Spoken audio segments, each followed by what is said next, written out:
You didn't even grab your crotch, bro. Gotta grab your crotch. Yes, I did. Ew.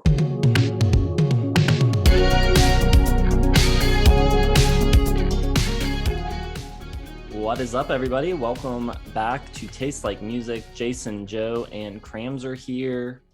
It is week 3 of January. If you're not aware of what that is, back in October, we had a little poll up and Joe won, and that gave him control of all 4 weeks of the month of January. We've already done his selections of the Mamas and Papas and Fleetwood Mac, and this week we are getting to his 80s artist, which is Whitney Houston, which for the channel, I think is definitely the biggest departure into R&B that we've done. And you guys have done Madonna and Lady Gaga, but for myself, Whitney is probably the furthest into like pure pop that I've done on the channel as well. So this is a little out of the comfort zone of the channel in general, but I think we are ready for it. How are you guys with your Whitney Houston knowledge going into the week? Well, despite the fact that I picked Whitney, I didn't know her full discography that well. I know the 80s stuff. I know the soundtracks. Everyone knows the singles. But there are a couple albums in there that I wasn't too familiar with. And, mostly I picked Whitney kind of as a test to our audience to see would they go for Whitney if I dangled Fleetwood Mac out there. Took the bait and gave me control of the board. So apparently Whitney wasn't that much of a deterrent. So we'll see how everyone reacts to her. But I had a lot of fun this week. Ramser? I knew all of her big hits and like them a good bit. I love Want to Dance with Somebody and that sort of stuff. Didn't ever listen to an album in its entirety before or know any deep cuts. And then I listened to the deep cuts and entire albums this week.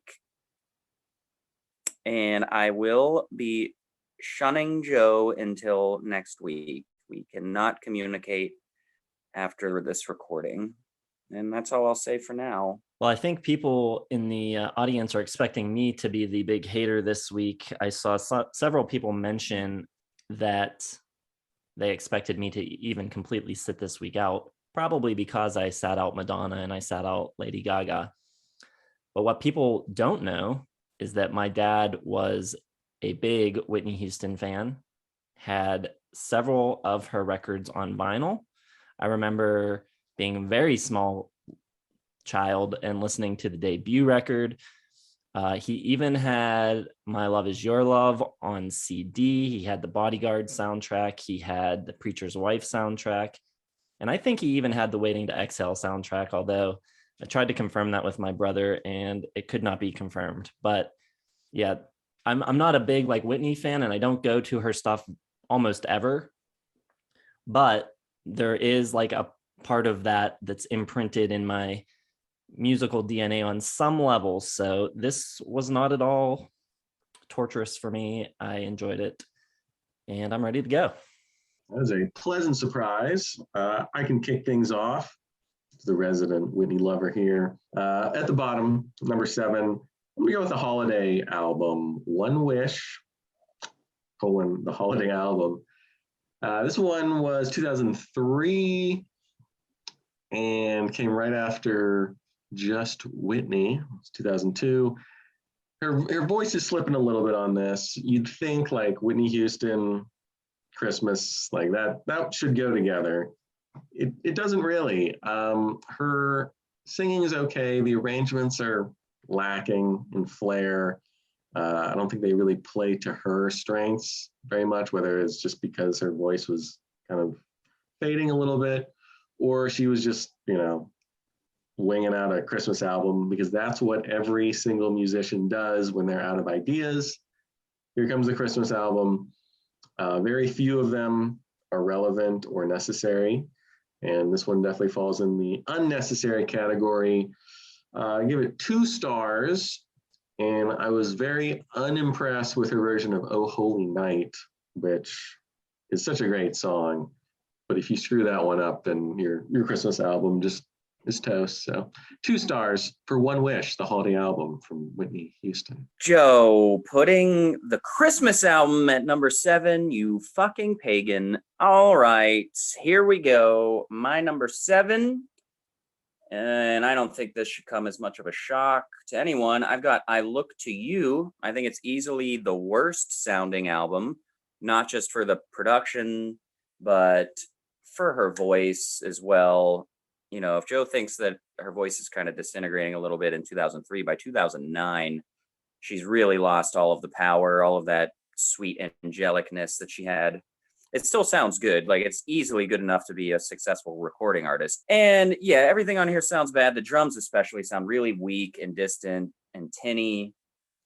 And they start affecting her voice a little bit because she's lost all that luster, and it comes out really kind of thick and much just left beautiful. And if you don't have that vocal quality on a Whitney album, you don't have much to work with, and you don't really have anything to work with here. The album's really in flux of what it wants to be.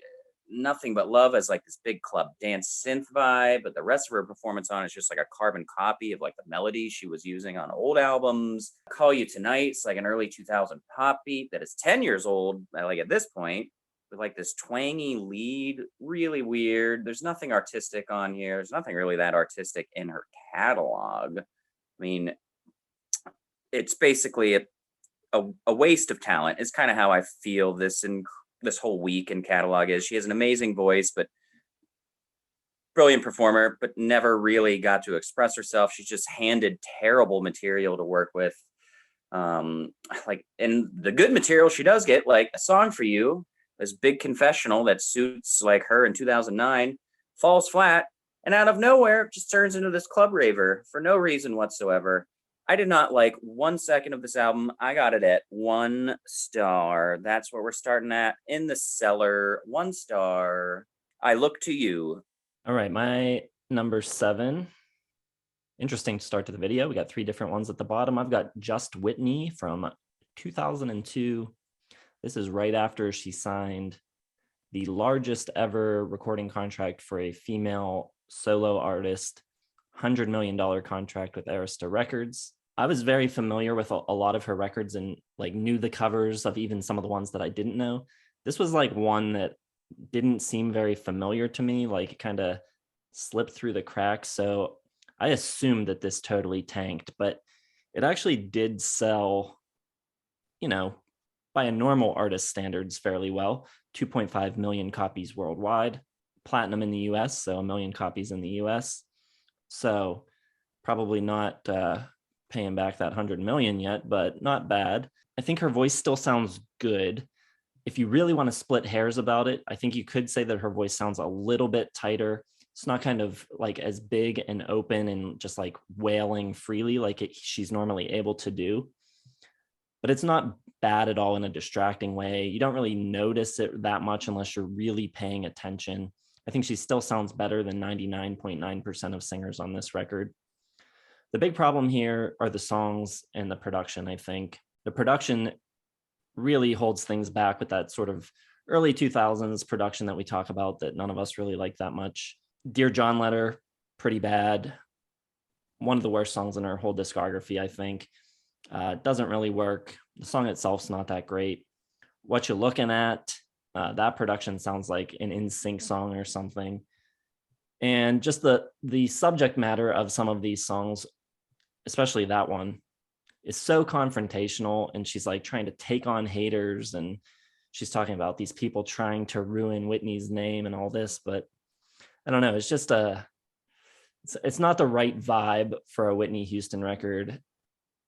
You want something a little more light and loose, and it just I don't know, the songs here aren't working for me too well, so 2 stars at the bottom for me.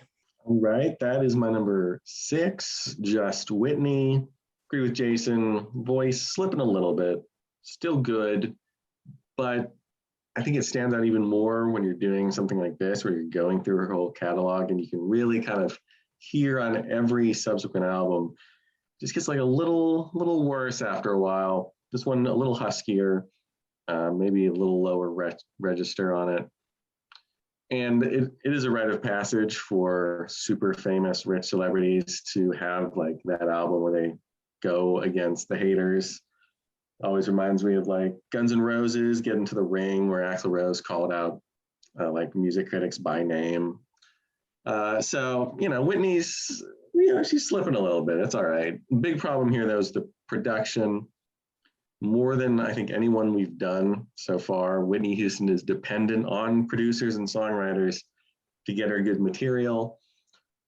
Now, on this one, other than the Babyface songs, which are usually pretty good, he's pretty solid as far as what he gives to Whitney and most of his tracks in general. Tried on My Own, Love That Man, Tell Me No, all pretty good Babyface songs, but Shakespeare, the Bobby Brown tracks, the Missy Elliott one, don't really bring anything to the table. They don't play to Whitney's strengths very well. And I don't know, this style of R&B around like the 2000s, between like 98 and 2005, not great unless you're like Timbaland. I was not a big fan of most of the stuff coming out then. So it lets Whitney down. She could have used some better material here. It's a pretty average, 2000s pop record. I would 2.5 stars, and not one I think I'd go back to ever again. Spoiler alert, won't be going back to any of these. If you are a subscriber to my star rating, means, spoiler alert, nothing above 2.5 stars here for this catalog, which is rivaled only by Three Dog Night's output. My number 6 is the debut, Whitney Houston. So I'm going with the final and the beginning. I also don't care for anything in between. Joe has a dust pollen situation down there. You Give Good Love to Me is tacky and boring. The production on this album is way too thin, and that's coming from me, who usually will defend the thinner sounds, especially of the 80s, but this one has like no low end. The bass playing is good, but it sounds really elastic and high, like it's just through a rubber band. She's obviously a great singer, but the songs, pretty weak. And that is her entire catalog. Like, there are very few just good songs that she sings. The sound is just too soft, steely, and sensual. How Will I Know is awesome, obviously. It's great, catchy, upbeat. I love when she does that, like the energetic, fun, perky, all-American 80s good girl, like workout, pump up music, wristbands, big smile. It's great. But there's just so much on every album, slow, just non-musical, just lacking musicality and anything interesting behind her, just belting out these trite lyrics and generic Hallmark card sensations of just, I miss you, you're not the one for me, you blew it. It's just like her lyrics, granted she doesn't write them, but they're all just like pretty much those labels and those little candy hearts you get on Valentine's Day. Like, those are all her ballads, and it's boring. Greatest Love of All is the greatest example of this. It's way too over the top and sweeping and trite and dreamy in a bad way.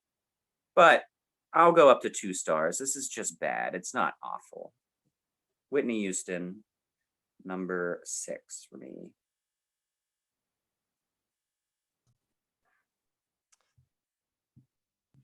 Crazy.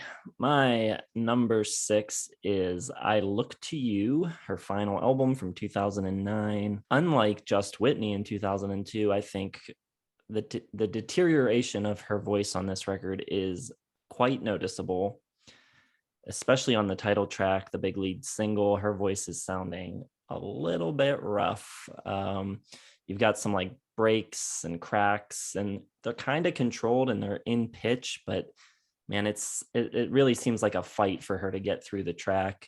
On the track Nothing But Love, her voice sounds really oddly thin in the mix, almost as if they are trying to maybe hide some deficiencies. Also, some weird, bad production choices, like her version of A Song for You, which I think is one of the all-time great songs written by Leon Russell. Starts out okay, and then they drop this awful dance beat on it, and it is just horrible, totally wrecks the track. The reason I have this above Just Whitney is pretty much for one reason only, and that's the track $1 Million Bill, co-written and co-produced by Alicia Keys, also produced by Swizz Beatz. That song, pretty decent, good hook, good chorus. Out of those 2 records, that's the only song I think worth returning to, really. Other than that, this record is really a struggle. At times her voice is off, at times the songs aren't great, at times the production's bad. And the 3 things never like line up at the same time. So there's always something that's a little off. Not a very good record, 2 stars. Yeah, I gotta agree again. That is my number 5. I Look to You, 6 years after the Christmas album, she comes back. The vocals are just not there anymore. Drug use, over singing, whatever it was that, kind of robbed her of her voice. Probably the drugs. So she tries a comeback record, and I do like it better than Just Whitney, obviously. I'm going to give it the same star rating. I can't give it 3 stars because it's very average for 2000s pop. This one's a little bit better because, like Jason already stated, $1 Million Bill, really good song. I hadn't heard this album before, so when that came on first, I was like, okay, maybe we have something here. Rest of the album, not so much. You got R. Kelly writing and producing some stuff. You have Akon, who was literally everywhere on every single friggin' album in the late 2000s. You got the Diane Warren, David Foster track, I Don't Know My Own Strength, which is pretty good, but it's something she would have killed, 10, 20 years before this. And on this one, it just kind of sounds like a regular singer trying to sound like Whitney Houston because she just doesn't quite have it anymore. A Song for You would have been a great choice 20 years ago without the dance trance beat behind it that drops in for no reason. That's a song she could have killed, song that would have fit her perfectly. But in 2009, it's just not quite in her wheelhouse anymore. And you get the kind of typical R&B, hip hop, urban production, which drags it down. Other than Alicia Keys and Swizz Beatz, I think if they had a couple more tracks, it would have been a decent album. But it is just a very, very average to not very good, kind of poor 2000s pop R&B album. So 2.5 stars for I Look to You. That was far too generous for one of the worst albums we have reviewed on the channel, but you're a nice guy. Good for you. My number 5, I've got Whitney. Just Whitney. No, it is Whitney. I'm trying to say Just Whitney because the last one was called Whitney Houston. She has one called Just Whitney. They're all about Whitney. Whatever. It starts off great with I Want to Dance with Somebody. Love that. It's a perfect wedding banger. I've been to a bunch of weddings recently. It comes on at every wedding. Everyone goes nuts for it, including myself. Great. Then you start to get a little bit of engine failure after that because nothing's going to lead up to that, which is fine. Lead with your best track. Second song has some killer sax on it, just the lonely talking again. Love Will Save the Day has some pretty decent bass lines, some good workout vibes, and then Didn't We Almost Have It All is just yuck. Oh my God, it's so bad. It's just too much. I hate this fluff. It's so over the top. And then you get so emotional, kind of the same vein, but she's trying to do like this powerful, sexy rocker thing. Where You Are, I Don't Care For. These songs just have like no melodic quality. For you guys that always like are all about the melodies, like there's none in her catalog really, except for the few songs that ever hits. It's just these boring backing tracks that sound like they're scoring a Lifetime movie, and then she just, she kills it on top of it, but it doesn't convey anything. There's no artistry behind it. It would have been nice in her catalog to be like, here, you write some songs, see what you can do. Never happens. I don't know why. Maybe she didn't care to.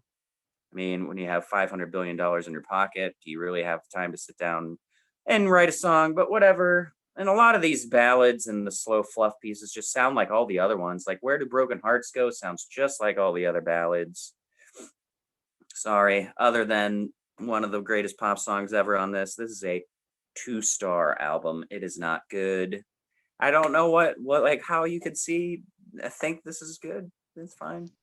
Weren't you given like 3.5, 4 stars to Madonna albums, which are basically like the same songwriters for a lot of this? I mean, Madonna's albums are so much catchier and have just a lot more musicality. Like the synth lines on Madonna's albums, so much better.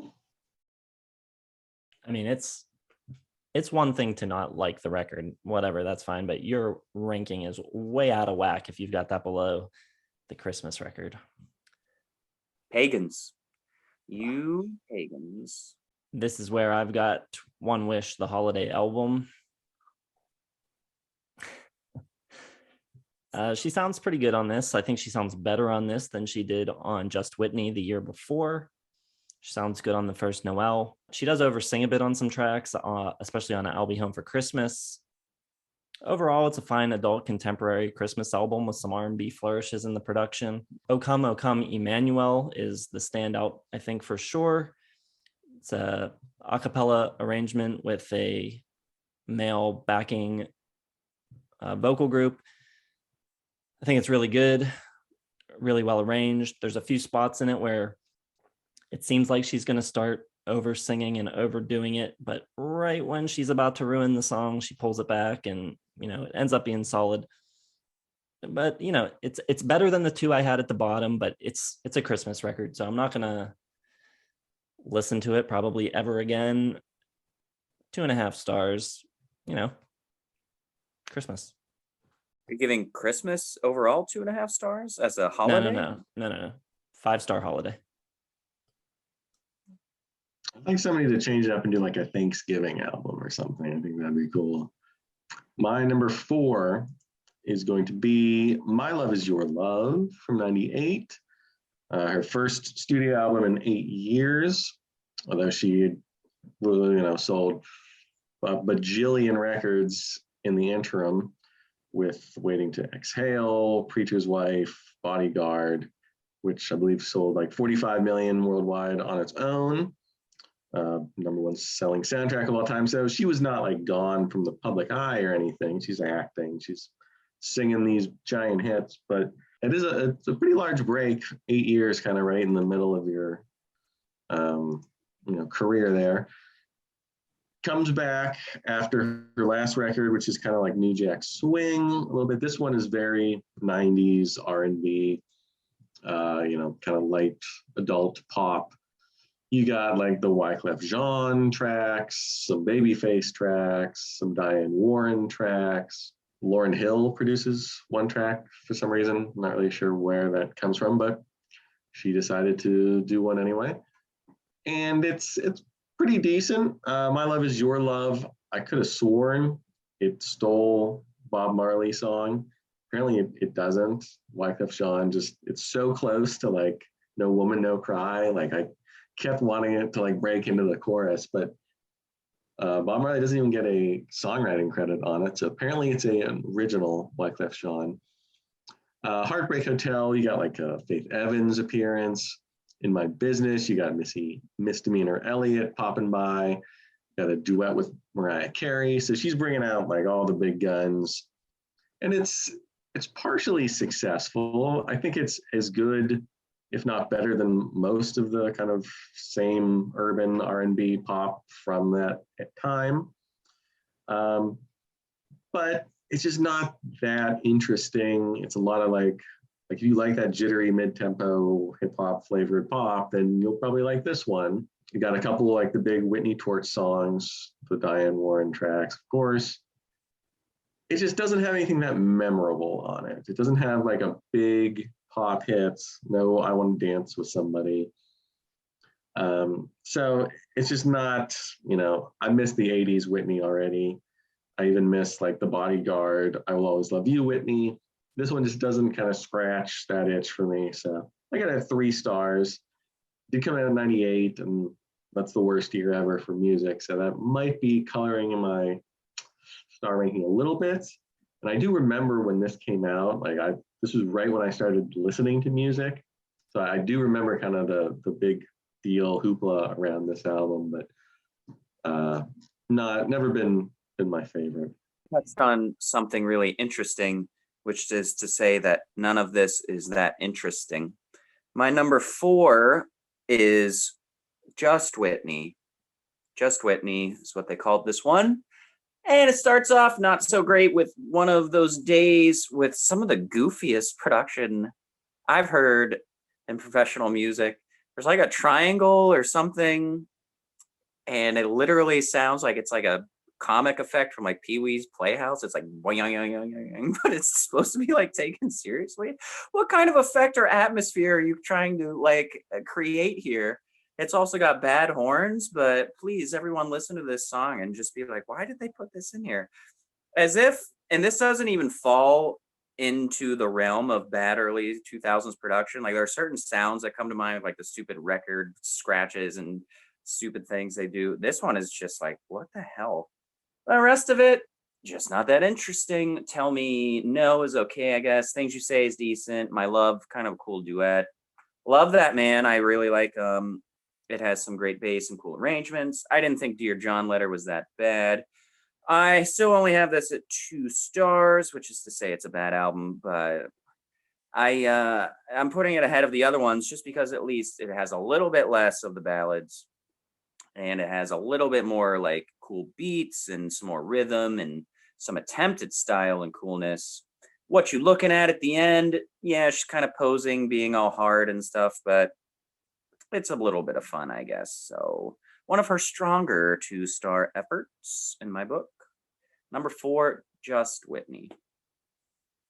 Right. Well, that was an appropriate review, but it should not have been at number 4. My number 4 is My Love Is Your Love from 1998. And this is 8 years after I'm Your Baby Tonight. And she did have a bunch of big songs in between with soundtracks, Preacher's Wife, Bodyguard, obviously. So it's not like she was gone entirely, but 8 years in the world of pop is a long time to not put out a record. So she was kind of in a tough spot, I think. And she chose to address that issue by going after all of these hip new artists to be involved either as guest vocalists or as producers or songwriters. Like Joe said, you got Wyclef Jean, Missy Elliott, Lauryn Hill, among others. And at the time it came out, remember my dad bought this probably the day it came out. I remember thinking that it was kind of an embarrassing play for relevance, but listening to it this week, I think it's aged pretty well and I enjoyed it quite a bit. It starts very strong with It's Not Right, But It's Okay. I think Heartbreak Hotel is good. I like the title track. But similarly to her previous record, which we will get to in a bit, I think on a lot of the record, you're getting like the real artistic statement. And then it's padded with ballads, which is Cram's big complaint with her catalog. There's kind of this tightrope act through most of her records. I'll give Cram that it's kind of like, here's the tracks Whitney wants to do, and this is what she kind of wants to say. And then let's make sure we keep the momentum of her career going and keep selling 10 million copies every time we release a record. So you do have these like more interesting production choices right up against another track that is just straight ahead ballad made for the masses. But what I'll say about the ballads is a lot of times that's where you get the most of her vocals. You get the really powerhouse singing on those. And I mean, who would want a Whitney record without that? So yeah, it's a balancing act. Overall, I think it's a good record. I'll give it 3.5 stars, skipping over 3. The other interesting note about this record is that it was released on what some people consider the strongest release date of all time, called Super Tuesday, right before Christmas of 1998. And you had just some of the biggest name artists of all time releasing records on the same day. Whitney, Garth, Mariah, Celine, Joel, The Offspring, Method Man, and Seal. And so I think for her to compete in that environment at that time in her career where she was getting a little bit older, she hadn't released a record in a long time. You know, I think she made a valiant effort here. I think it's a good record. All right. Moving to the top 3, I got 1990s I'm Your Baby Tonight, which I feel like is the forgotten record in her discography. I never hear it talked about. I don't think you ever hear any of the singles on the radio. Maybe once in a blue moon you'd hear I'm Your Baby Tonight, but I don't recall hearing any of these tracks. So it was definitely kind of a step down from the big 80s stuff. She's taking a little more control of her albums, her catalog here. So she switches it up a little bit. It goes away from that kind of like dancey, upbeat pop to a little bit of the flavor of the 90s. Of course, New Jack Swing, which love me some Belle Biv DeVoe, Bobby Brown, New Edition, of course. And I think it's pretty successful. The leadoff track, I'm Your Baby Tonight, is fantastic. Really strong babyface L.A. Reid. I see what you're doing. Really strong babyface L.A. Reid track. And Babyface and L.A. Reid have 4 tracks on here, all pretty strong, kind of that same, New Jack Swing sound. You have Stevie Wonder duet, which Stevie Wonder wrote and produced. You got a Luther Vandross track. So you have one Narada Michael Walden, who produced most of Whitney.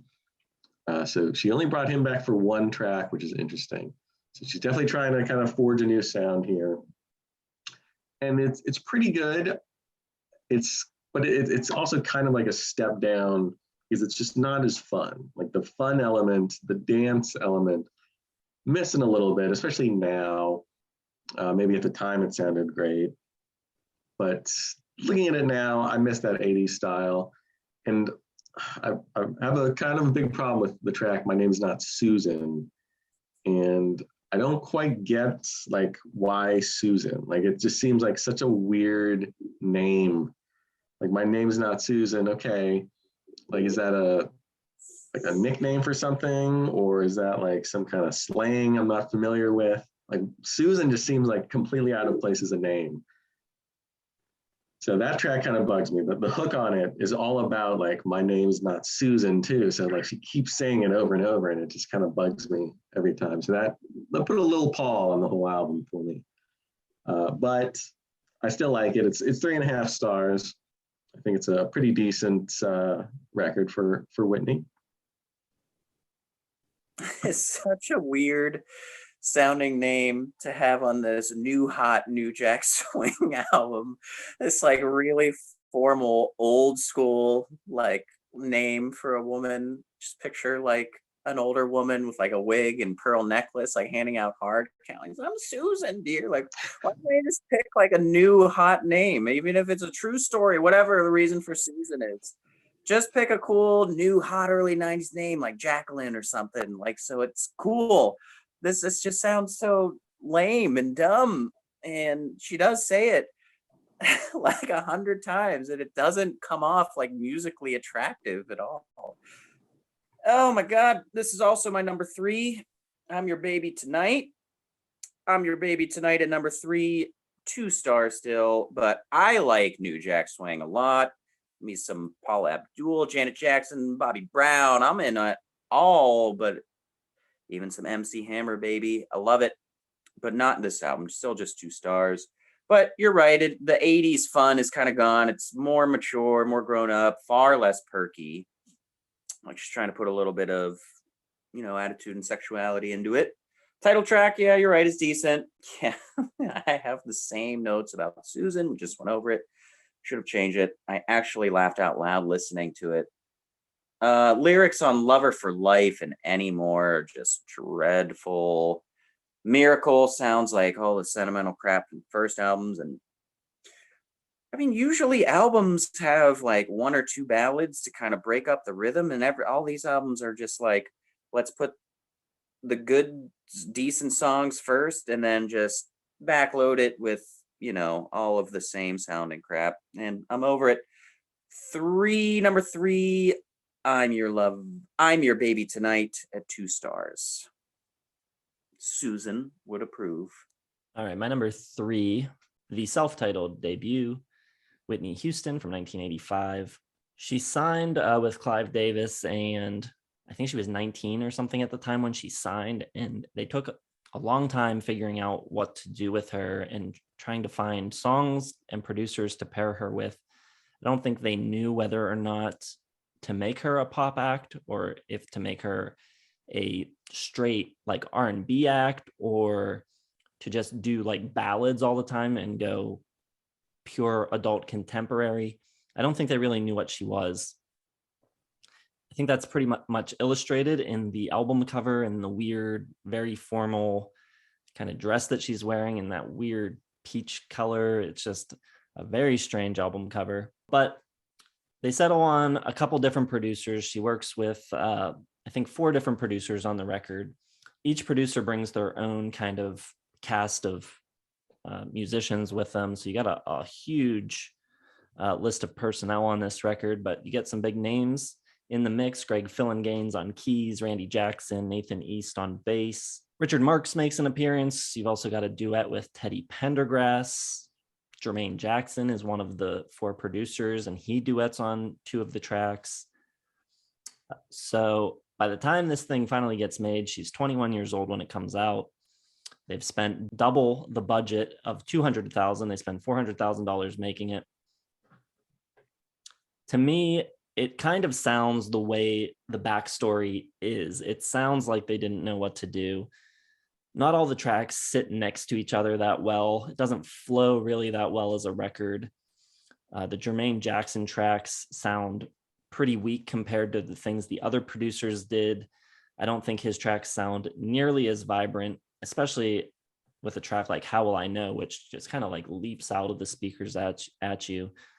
His tracks don't come close. I think if you listen really close to the Jermaine Jackson tracks, I feel like maybe I'm imagining it, but you can almost hear like tape splices going by.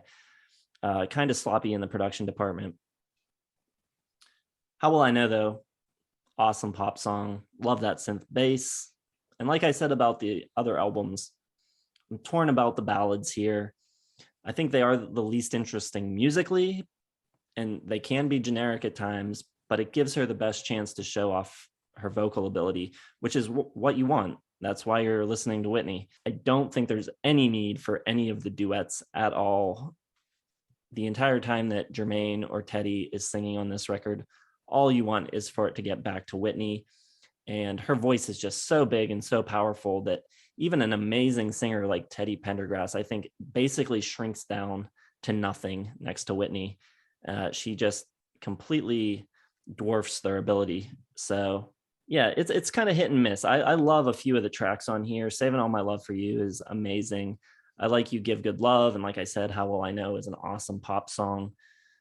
So plenty of good stuff here. I do think overall it's a good record, 3.5 stars, but compared to the 2 I have ahead of it, I don't think it plays quite as well front to back. Well, if we were including The Bodyguard and Preacher's Wife, they would kind of slot in here. I think I have them both 3.5, 4 stars. A lot of good tracks on there. I really do like the gospel stuff on Preacher's Wife. I think that she could have killed a whole album just doing that. But my number 2, and we're up to 4 stars for her debut from 1985. Yes, 4 stars. I don't even think it's a question. One of the most important albums ever, really kind of changed the face of music history. It was the first time a African-American female really, had a big hit record on their hands. And like Jason was saying, they didn't quite know what to do with her at first. So it's kind of amazing how many albums it sold and how big it was, because it kind of opened up all these doors for people everywhere and reverberations throughout pop history. But it is a little kind of disjointed because you do have the 4 people trying to like pull her in different directions with different ideas. I agree with Jason again, the duets completely unnecessary. The one with Jermaine, Nobody Loves Me Like You Do, kind of has like this country synthesized lap steel guitar, which I find interesting sounding, but it's not a great track. And every time Jermaine Jackson sings, it's just like fast forward, give me some more Whitney. But I think the templates were established here. The big one, How Will I Know, obviously proved that she could do that kind of buoyant, fun pop, sell a bajillion copies of it. So that's kind of where they went with her next album. But she kills the ballads too. Setting on My Love for You, Michael Masser and Gary Goffin, All at Once. Another just like soaring theatrical ballad where it's just like you, Whitney, her voice. And that's the kind of thing I can listen to all day. Doesn't even matter how good really the track is, because I think Whitney elevates it. It's like listening to, Eddie Van Halen play a guitar solo or something. It's one of the greatest voices of all time.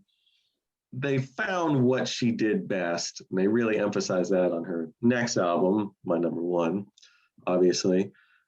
But this is a really important debut, and it's just a good showcase of what Whitney could do. Drop the duets, but I think as a whole, pretty darn good, impressive debut for young Mrs. Houston. My number 2 is My Love Is Your Love, still at 2 stars. It sure doesn't start off well. No, 2 stars, not 5. 2 stars. It doesn't start off well with 6 of you went out, 4 of you were cheap, only 2 of you had dinner. I found the receipt. Granted, she didn't write these lyrics, but she's sure not picking, or she's not picking good stuff, or they're not picking good stuff for her. Heartbreak Hotel, serious late 90s R&B pop vibes. It's an improvement, I think, a little bit. Title track's pretty good, simple. She's reining in her power, and it sounds good, actually. And I'm glad you brought up the comparison with it's like listening to Eddie Van Halen solo, which is why I'm surprised Jason likes the power ballads and stuff and says that's why you listen to Whitney. You usually dismiss elements of music that are purely for showcase. You can't get into slap bass. Why do guitar tapping when just a good simple lick will do? So this kind of surprises me a little bit with Jason, because he usually doesn't care for this grandiosity with the sort of vocals. And I love her vocals, don't get me wrong. I think if you take anything away from this video out there in TLM land, it's that I think her career is just so mismanaged and just a waste of talent. I think she's amazing, but I think her career should have been different. Probably wouldn't have made as much money, but should have got better reviews from me on this channel. The Mariah duet is pleasant, but pretty uninspiring. It's like 80s fluff equivalent to late 90s lame kind of soul stuff. In My Business I kind of dig, because I like TLC and it's giving me good TLC vibes. The horns on I Learned from the Best are laughable. This album is pretty bloated. Yes is way too long. It's like 6.5 minutes, which is way too long for a Whitney Houston song about I feel your chest on my chest and sweat, and everything's just way too on the nose, sexual and sensual. Get It Back is decent. Hate the production and the sounds on I Bow Out. I'll Never Stand Alone is okay. All the soft, slow bunch stuff on the end, like every other record, just kills it. It's like you're already drowning and then someone just slowly stands on your head. 2 stars. My second favorite Whitney Houston album, My Love Is Your Love. So there are definitely times when Whitney overdoes it. She's capable of over-singing for sure. Spoiler for tomorrow, you won't be seeing I Will Always Love You on my songs list, because I think that song goes a little too big.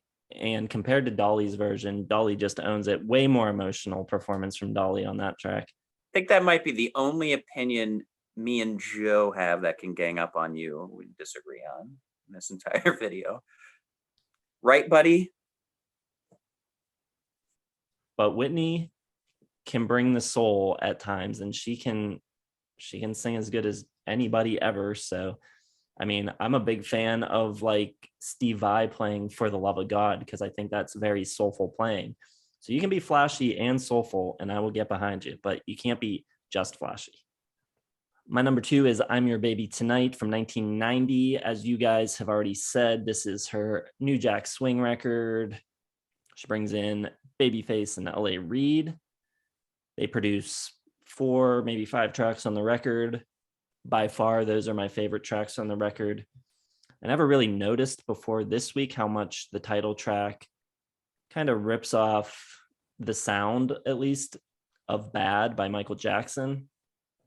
So similar. Even in her vocal delivery, she's doing some kind of like ad-lib he's and kind of things like Michael Jackson would throw in there. So this record is kind of her attempt at being a bigger kind of dance artist. She's going for the clubs here.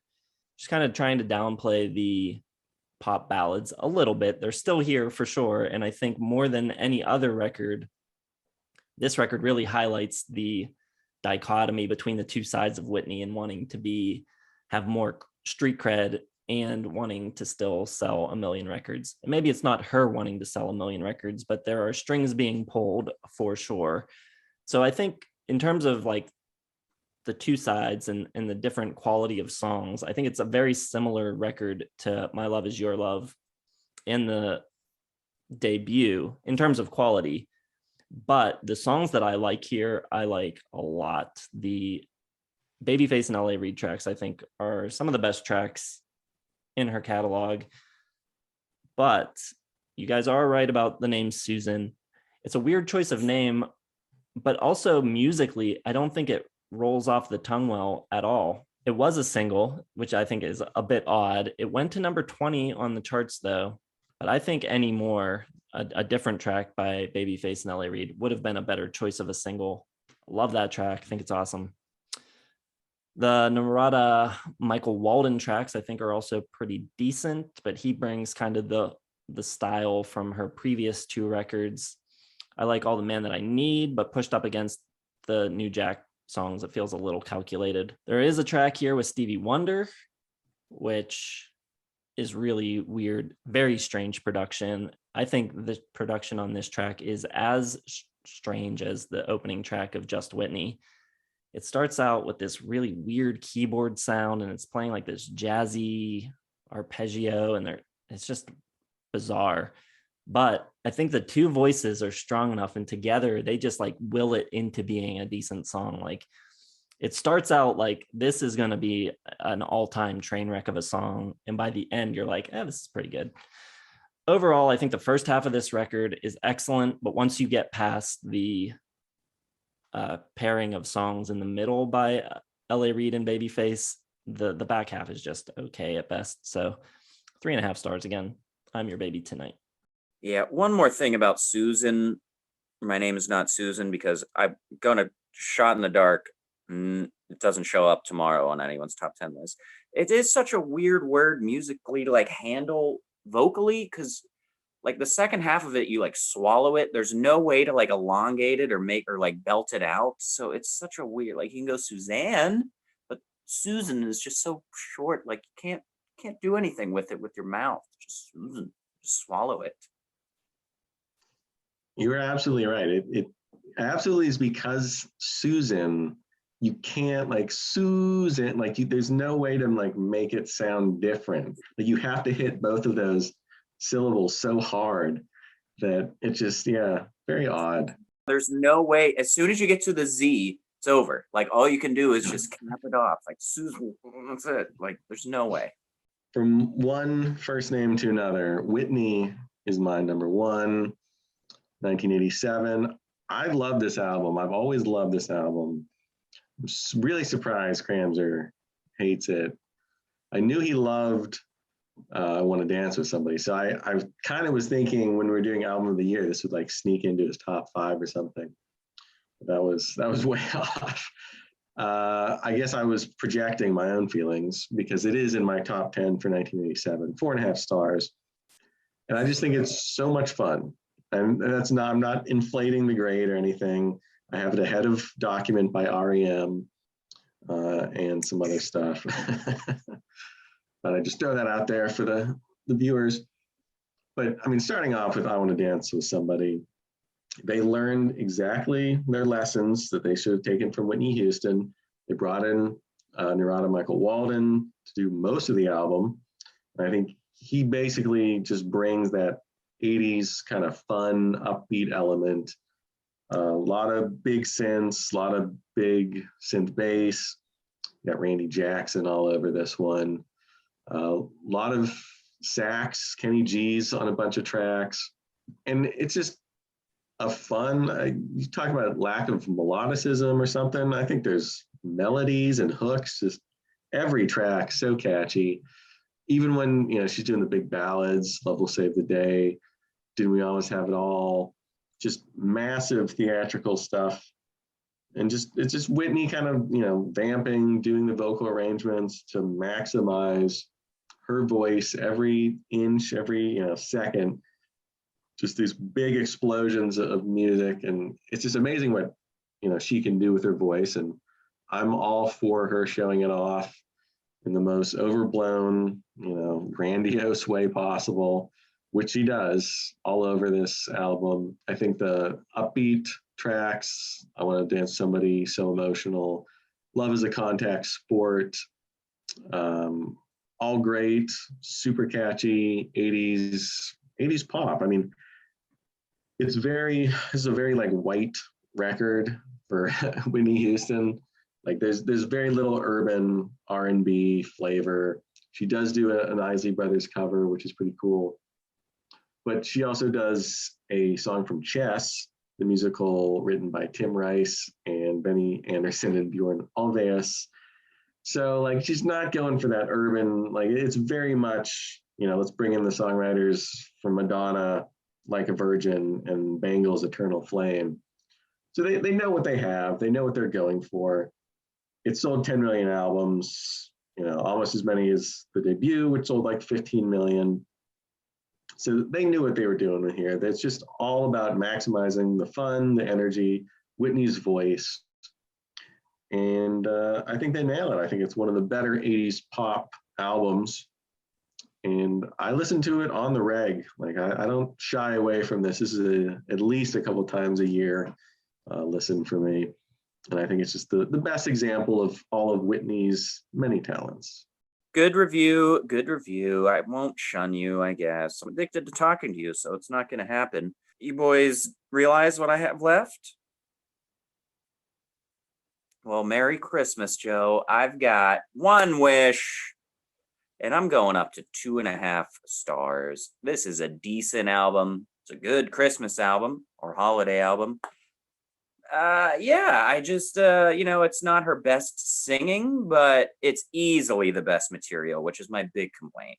I don't think there is more than one or two good songs on any of her albums really that are at least not ruined by some producer or some BS. Nothing, and again, let me stress this. Love her voice, love her as a performer, and I don't think any of this is really her fault.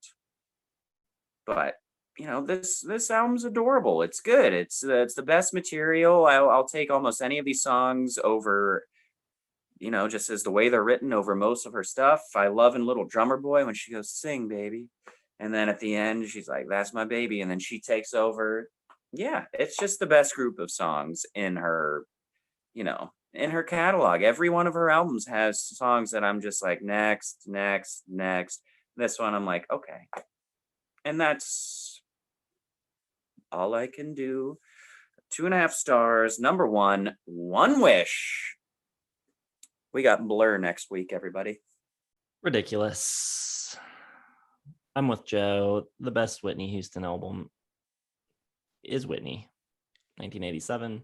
I think the album cover, like I was saying about the debut, totally illustrates the difference between the two records. I think, they kind of put out the debut, saw what worked, and went full on in that direction. Once they realized she could cross over to white audiences, it was just, game on, let's make a pop record. And that's what they did. And that's kind of always the issue with Whitney. Did they whitewash her too much? Did they keep her from doing the things she really wanted to do?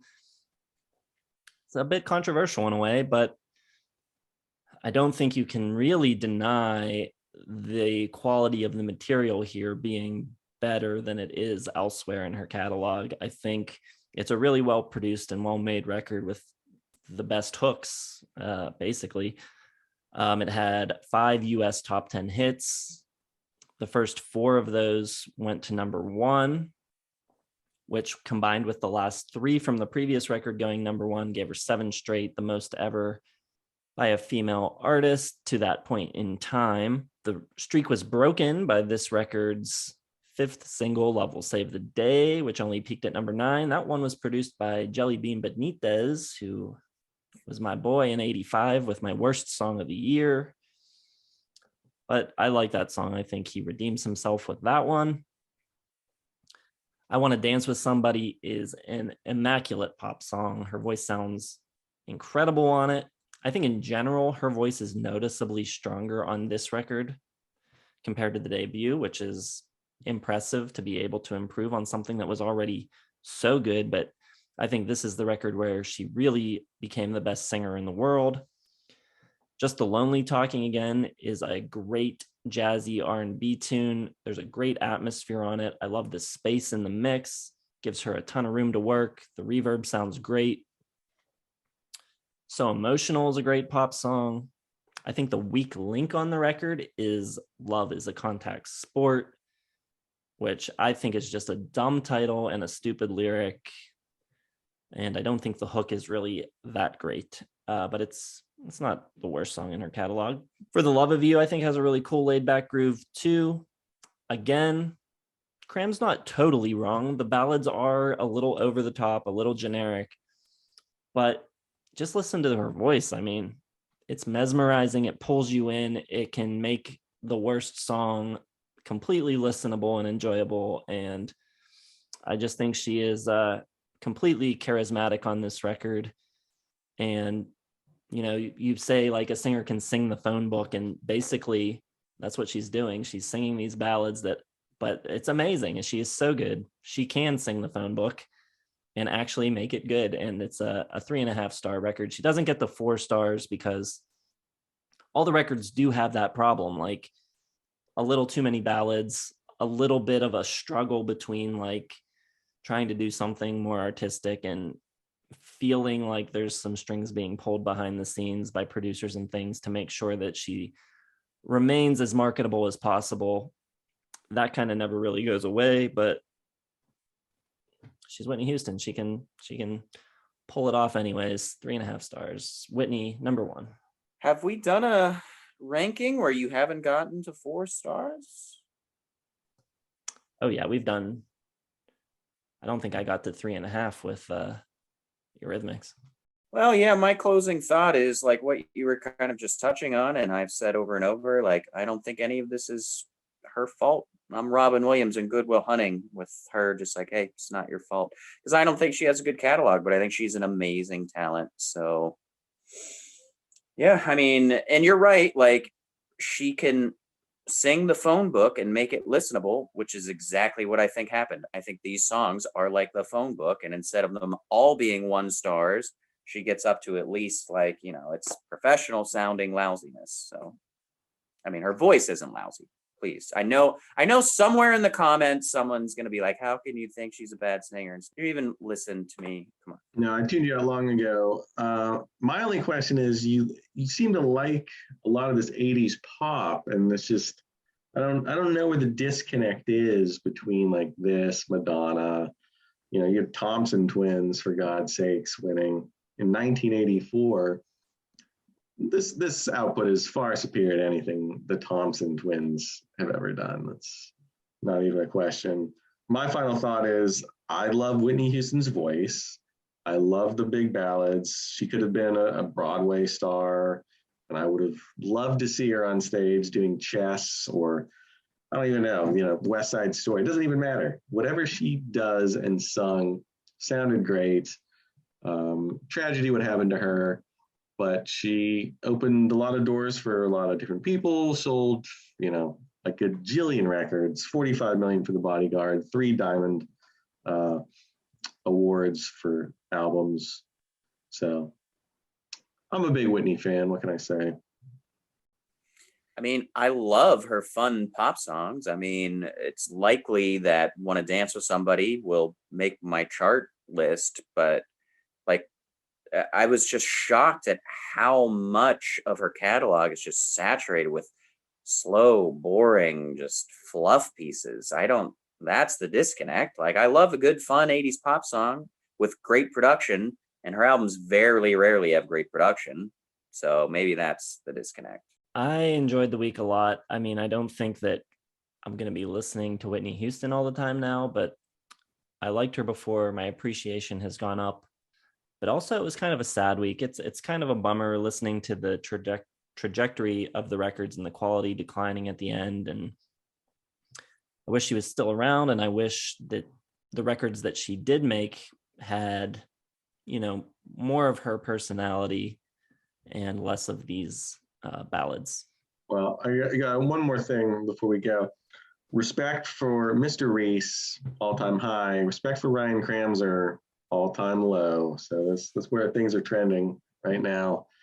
I think I just pulled some of your rock and roll street cred toward me a little bit in the tug of war. So, and those thumbs are going to be doing that next week. I'm pretty sure. Oh, a cliffhanger. We do cliffhangers now on Taste Like Music. Should get a sponsor. It's part of the new strategy. But let us know what you think of Whitney Houston. Let us know what you think of our lists. Drop your favorite records of hers down in the comments. Be sure to hit the like button. If you haven't subscribed yet, what are you doing? Hit the subscribe button, hit the bell for notifications. Facebook, Twitter, Instagram, our website in the description. And thanks for watching. We'll see you in the next one, Top 10 Songs tomorrow.